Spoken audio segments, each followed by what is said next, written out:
欢迎收看今天文茜的世界周报欧洲版。在俄乌战争的时刻，很多人看到的是西方联合一致对俄罗斯的制裁。这制裁呢，除了金融的制裁，最重要的是它石油跟天然气，因为那是俄罗斯主要的外汇来源。而第一年2022年非常的成功，到2023年则开始出现了漏洞。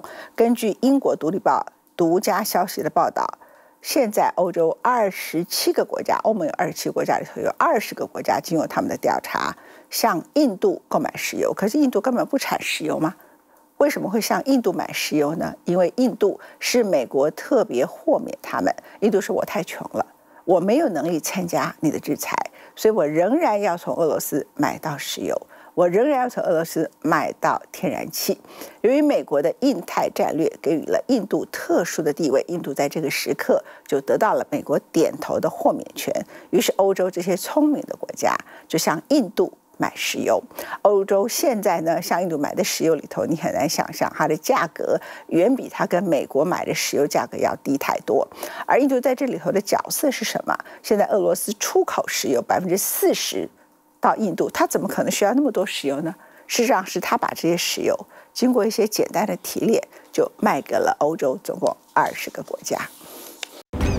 An embarrassing fact for the EU. The bloc is Russia's biggest customer of liquefied natural gas, buying over half of the country's supply in the first 7 months of the year.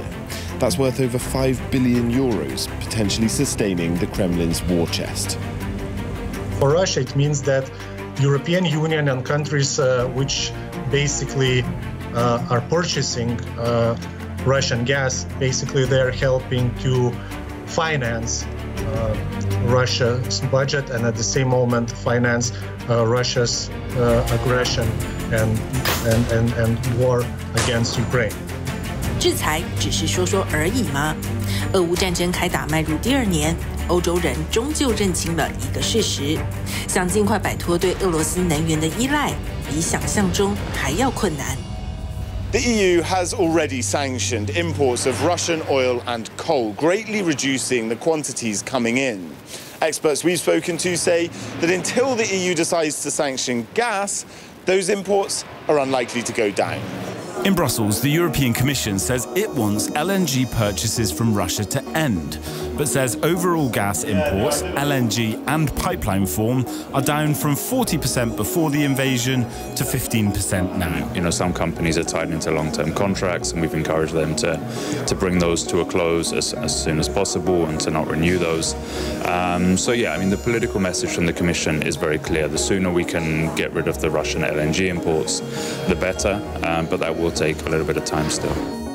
确实，俄罗斯中断了从管道输送天然气，但它却以液化天然气形态进入了欧洲的千家万户。这也是俄国少数未遭欧盟制裁的能源项目。根据非政府组织全球见证的分析报告，2023年前7个月，俄罗斯对欧盟国家的液化天然气出口量与2021年同期相比增加了40%，创下历史新高。Most of the Russian LNG entering Europe enters ports in Belgium, France and Spain, but it doesn't all stay in Europe. The cargo is moved from one ship either to another ship or to a storage site in the port, and then is sent, dispatched somewhere else, either in Europe or towards Asian markets or the Middle East. It depends. Much of the gas stays in Europe, though, and is delivered to other EU nations. Pressure has mounted on European port terminals to stop accepting Russian LNG imports. Fluxys, which runs the terminal in Belgium's Zeebrugge port, told DW they're based on a principle of open access as an essential service, meaning they can't legally deny any client access, even Russian shipments. 类似的情节也发生在高调喊着要制裁俄罗斯的美国。Global Witness found between January and September of this year, the U.S. imported 30 million barrels of fuel from refineries running on Russian oil. In total, that crude arrived in at least 13 cities in 7 states. Among the companies importing that oil, BP, Sunoco, and Shell. American companies are still linked to this revenue chain, funneling money back to the Kremlin. This is relatively a drop in the bucket for Russian exports and revenue, and a drop in the bucket for American consumption. So why is this important? It doesn't make any sense to support Ukraine and the Ukrainian people the way we have on the one hand, and also allow this revenue flow to continue. We never anticipated this type of circumvention. The story begins in Siberia, which holds the majority of Russia's oil reserves. Russia produces 9.6 million barrels of crude oil per day, its single most important source of revenue. And it sells that oil to countries outside the US and European Union, including China, the United Arab Emirates, Turkey, and India, home to the world's largest oil refinery, the sprawling Jamnagar refining complex. Before the war in Ukraine, Jamnagar imported almost no Russian crude. Today, Global Witness found about 1/3 of its monthly crude imports are Russian. At Jamnagar, the Russian crude is blended with other foreign crude and refined into gasoline, diesel, and other products that can be legally bought by American companies.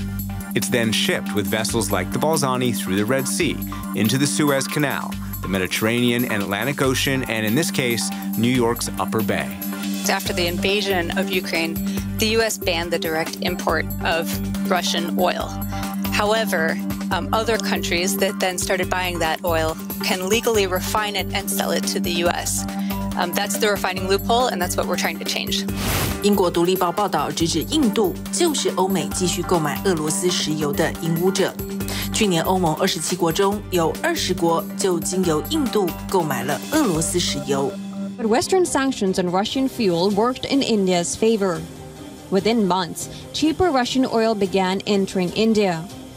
By the end of May 2023, Russia became the biggest oil supplier, displacing traditional West Asian suppliers like Iraq and Saudi Arabia. 独立报分析克普勒市场数据后报道指出，印度去年成为俄罗斯最大的原油进口国，平均每天进口175万桶。较2022年成长140%，完全不遮掩购买俄罗斯石油的意愿。与此同时，欧盟从印度进口的成品油猛增了115%，较2022年每日11万1000桶增加到2023年每日23万1800桶，这是过去7年来最高的数字，也可能是有史以来最高。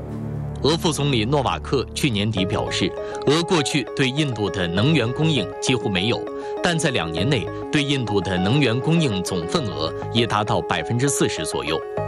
俄能源部长舒利吉诺夫去年12月在接受俄媒采访时表示，俄罗斯石油和天然气行业2023年经受住制裁压力，并满足了能源市场需求。